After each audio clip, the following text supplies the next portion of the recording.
नमस्कार, मैं मोहम्मद आसिफ और आप देख रहे हैं SPN9 न्यूज। मल्लिका खारजून क्या फिर से इस्तीफा दे देंगे? दर्शकों, अब आप सोच रहे होंगे कि भाई यार कल तो अध्यक्ष ही बने हैं, 26 को वो शपथ लेंगे, फिर इस्तीफा की बात क्या आई? इस सवाल का जवाब मैं आपको दूंगा तो आप चौंक जाएंगे, आप हैरान हो जाएंगे।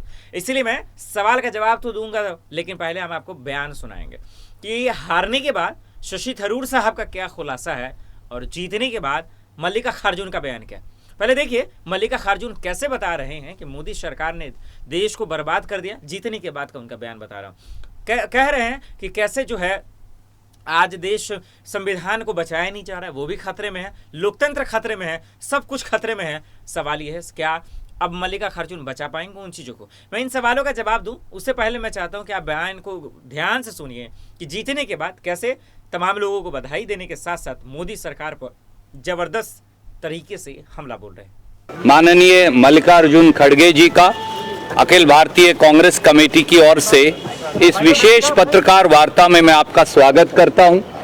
हम क्षमा प्रार्थी हैं क्योंकि बहुत सारे साथी, बहुत सारे वरिष्ठ नेता, कार्यकर्ता बड़े जोश और उमंग के साथ आज यहां आए हैं और इसीलिए पत्रकार वार्ता लगभग आधा घंटे लेट शुरू हुई। उसके लिए आपको इंतजार करना पड़ा, पर आप भी इस उमंग और जोश के अंदर हमारे बीट के बहुत सारे साथी हैं, आप जुड़ेंगे मुझे विश्वास है।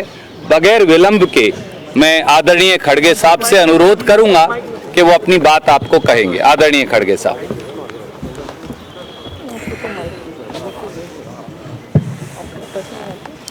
शुरू में तो मैं आपसे क्षमा चाहता हूं और यहाँ की स्थिति क्या है आपने खुद आंखों से देखा है, इसीलिए थोड़ी देर हो गई, थोड़ी नहीं एक आधा घंटा देर हुआ, इसीलिए मुझे वक्त पे आपके सामने हाजिर होने का समय नहीं आया, तो इसलिए फिर एक बार मैं आपसे माफी मांग के अपने शब्दों को आगे बढ़ाऊंगा।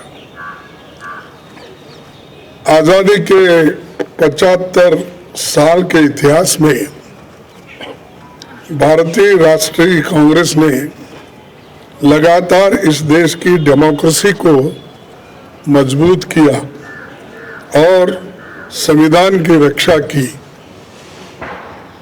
आज जब डेमोक्रेसी खतरे में है, संविधान पर हमला बोला जा रहा है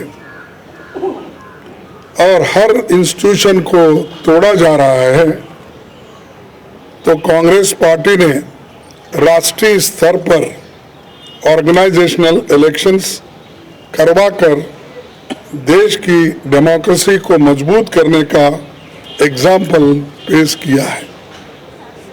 कांग्रेस प्रेसिडेंट के चुनाव के सफल आयोजन के लिए मैं पार्टी के सभी डेलीगेट्स, सीनियर लीडर्स, वर्कर्स और जो कोई भी इस कार्यक्रम से जुड़े हैं उन सबको मैं धन्यवाद करता हूं।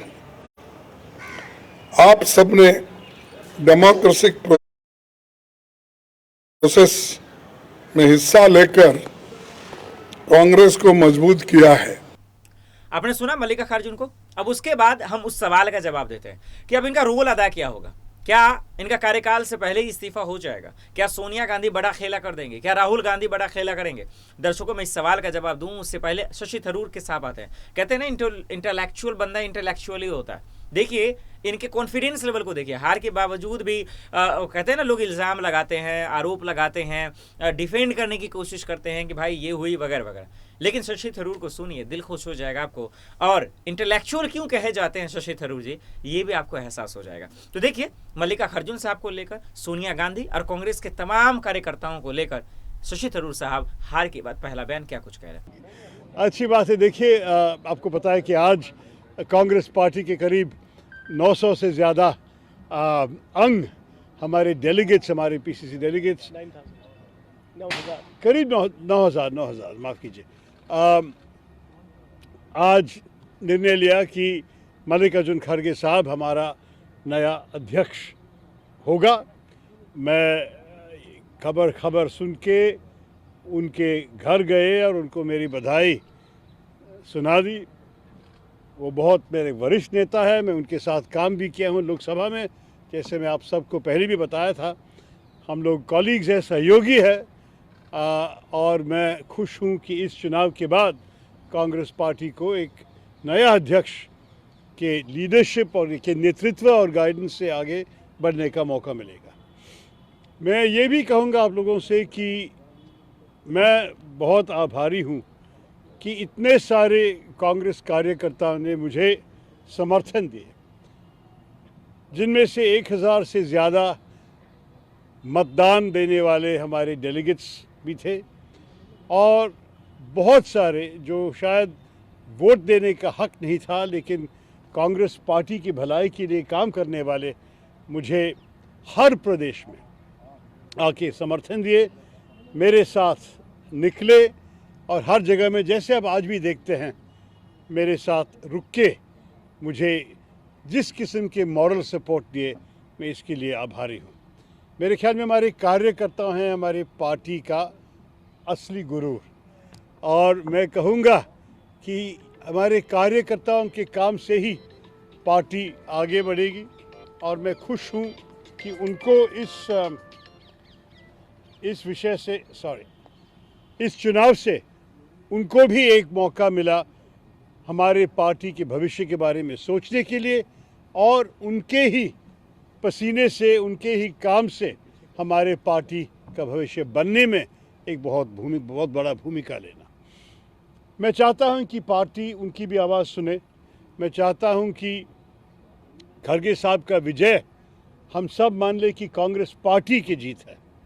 मैंने शुरुआत से ही कहा था, ये कोई व्यक्ति का विषय नहीं, मैं मेरे लिए कुछ नहीं चाहता।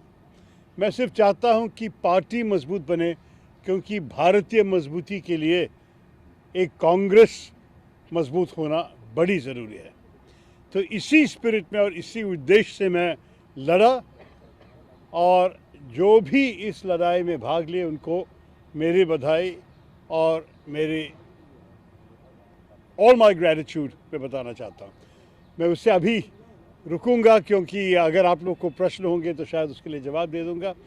लेकिन मेरे मन में ये बहुत अच्छा हुआ कांग्रेस पार्टी के लिए, और यहाँ से हम आगे बढ़ के कांग्रेस को हमारे देश के आने वाले चुनावों में एक बहुत बड़ा असर पड़ेगा मेरे ख्याल में, क्योंकि हमारे कार्यकर्ता भी जाग गए हैं, सब लोग तैयार हैं बीजेपी के चुनौती को निपटने के लिए। और मैं भी काफ़ी कॉन्फिडेंट हूँ कि हमारी पार्टी आप लोगों को हमारी कामयाबी दिखा सकेंगे। देश का गुरूर शशि थरूर, देश का कोहिनूर शशि थरूर। आपने दोनों बयानों को सुना। अब हम आखिर में जाते जाते आपको उस बयान का जवाब दे देते हैं। देखिए, सबको पता है कि इनके रिमोट कंट्रोल, यानी खड़गे साहब का रिमोट कंट्रोल सोनिया गांधी, राहुल गांधी के हाथ में होगा। ज़्यादा प्रेशर हुआ, ज़्यादा दबाव होगा, सब जानता है बीच में इन्हें इस्तीफा देना पड़ेगा। और वो इसलिए क्योंकि राहुल गांधी और सोनिया गांधी के अलावा अगर ये काम करने की कोशिश करेंगे, सबको पता है टिक नहीं पाएंगे। और यही वजह है कि अगर वो अपनी मनमानी करेंगे, अपनी मर्जी के हिसाब से करेंगे, फिर उन्हें इस्तीफा देना ही पड़ेगा। देखते हैं आगे क्या कुछ होता है। आज के लिए इतना ही, मुझे दीजिए इजाजत और आप देखते रहे SPN9 न्यूज़। नमस्कार।